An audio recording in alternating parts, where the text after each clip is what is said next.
What I'm about to say is not going to be music to your ears, but I feel compelled to share it anyway.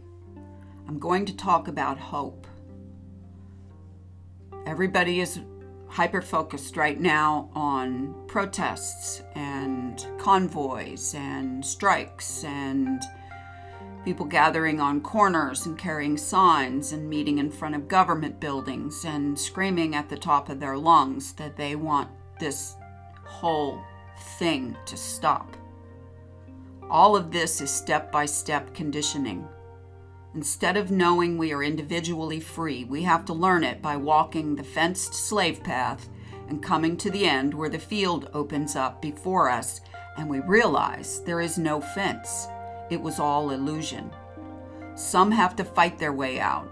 Others learn to simply elevate a few feet up and realize the fence was only keeping them in by emotion and fear. There is always a real and present danger, and that feeds the fear factor. Hope is one of the most powerful emotions because it is subconscious and psychological, just like fear is.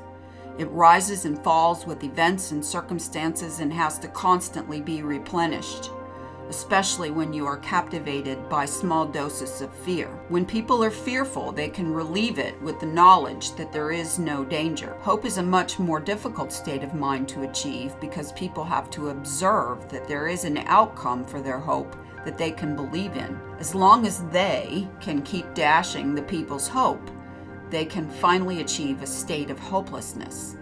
Hunger Games was a perfect analogy for this method. Please be alert to gurus who reinforce fear as their method unless they provide a dose of hope as well. Be alert to the solution they encourage because it very well may be the solution created by those who created the problem. It was always in the plan to pull back on restriction. For the love of freedom, please don't fall for this. They already gamed all this. Their algorithms already knew when critical mass would arrive. Problem, reaction, solution. We are winning because it was deemed time to move to the next phase. What is this next phase? As far as my research leads me, the idea is to get the people themselves to try to conquer their own governments, their own organizations that have been set up to entrap us in the first place. Why would they want us to overthrow our own governments, to protest to the degree to get people carrying pitchforks and torches? Why would they want to do that? Because they have another form of governance ready and waiting. It's called the Great Reset. If you are capable of going and reading the plan is to set up a new form of governance. That is the basis of the Great Reset. They cannot do that as long as most of the westernized countries are sovereign, independent, and doing their own thing. They can only have a Great Reset if everyone complies. All countries, all nations, all people. In order to get the Great Reset to happen, governments need to be toppled. And they want the people themselves to be the ones to topple them. That way, they can implement their plan as part of problem, reaction, solution. They set up the problem. They wait for the reaction. They already know what the reaction's going to be, and we've proved that we fell right in line. The solution is the Great Reset Plan, which is worldwide control by corporations rather than governments. It's in Agenda 2030. It's in the World Economic Forum platform.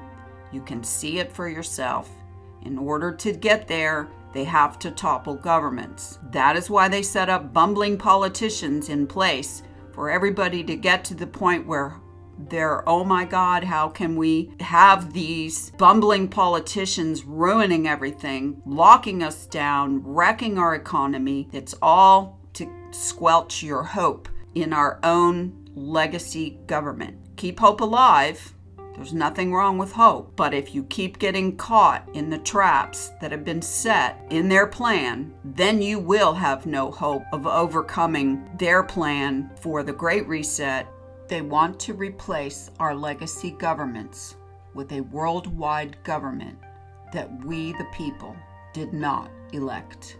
The Great Reset is a complete plan. It's social control, financial control, economic control, all of it. If you hope to avoid total control, then you're going to have to focus on the monster of the World Economic Forum plan and not whether or not you get your immediate rights back to go eat at a restaurant or fly on a plane. The hope is to overcome the master plan, the fourth industrial revolution, the biometric collection of data, the entrapment of everyone with central bank digital currencies, your wallet. If there's anything we should focus our hope on, it is to collectively get together to defeat the master plan and not the step-by-step problem reaction solution that they've trapped us into. At this very moment, they are orchestrating the people to overthrow their legacy governments, and the solution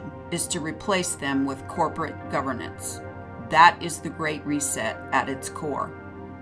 That is what we have to put our collective hope together and topple the Great Reset, because it's coming full steam ahead. Big hugs, everyone.